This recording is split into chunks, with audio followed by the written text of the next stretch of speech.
You're not going to believe what I heard in the teacher's lounge yesterday. Honestly, Miss Smith, I don't care about your gossip. Oh, you care about this. Wait till you hear. Honestly, I don't want to hear about it unless it directly involves me. I barely make it out of bed in the morning. These kids, this job's killing me. I'm over it. Well, I've been over it. Well, you know what? Then you're really going to want to know about this. All right, fine. What is it? You know what? I took some notes. Listen to this. I overheard the teachers talking about all this important stuff that's going to start going on in the school, like monitoring, assessments, meaningful lesson plans.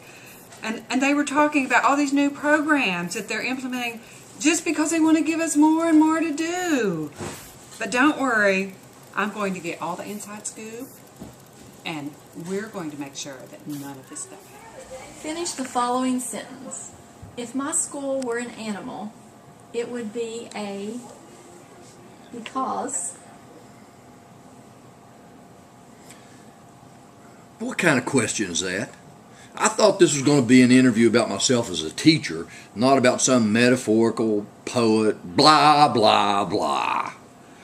But if I have to pick, I'd say a big, warty toad.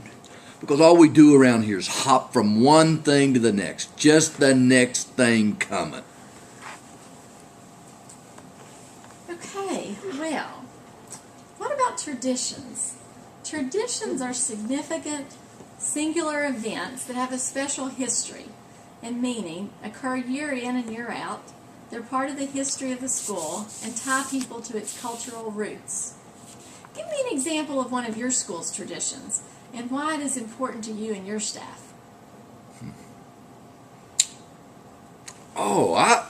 One tradition that's personally important to me and the other staff members here is the one we call kick off the start of summer.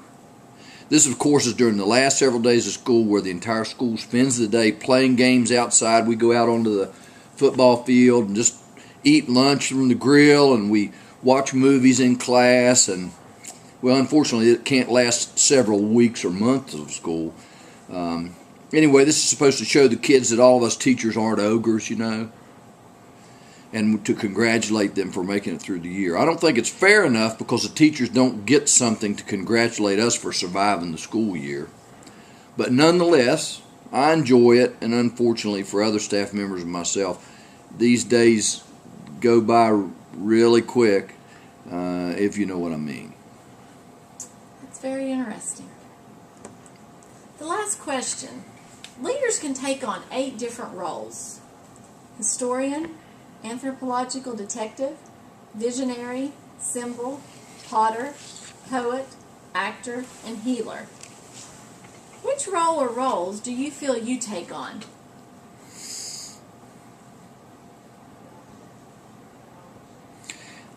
Literally speaking, I think it would probably be actor, because I come in every day and act just like a teacher and not just some guy that's here so he can pay the mortgage.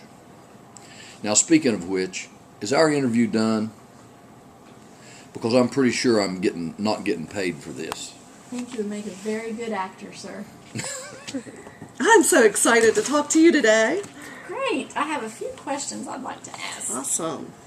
Identify a song that represents your school's essence that could be used to represent your school's culture. I know the song that really ideally represents our school, its values, its culture. It would be "We Are Family."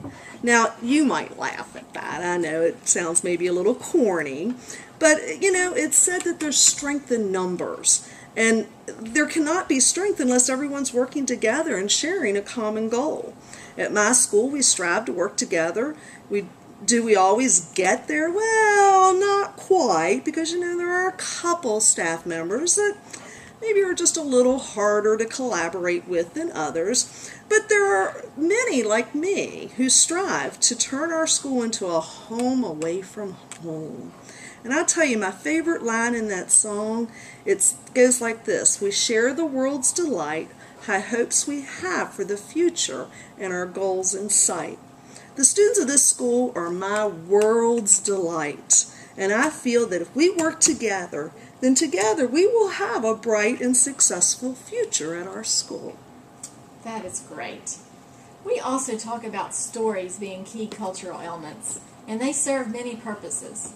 They can help initiate new staff members into culture understanding, provide laughter or tears needed to get through a difficult situation, and also reinforce core values and purposes. How do you encourage storytelling at your school? Oh, I'm so excited to tell you about this. We have a ritual at our school. When a new staff member is hired, a veteran staff member signs up to take that new staff member out to lunch. I think that's just so cool.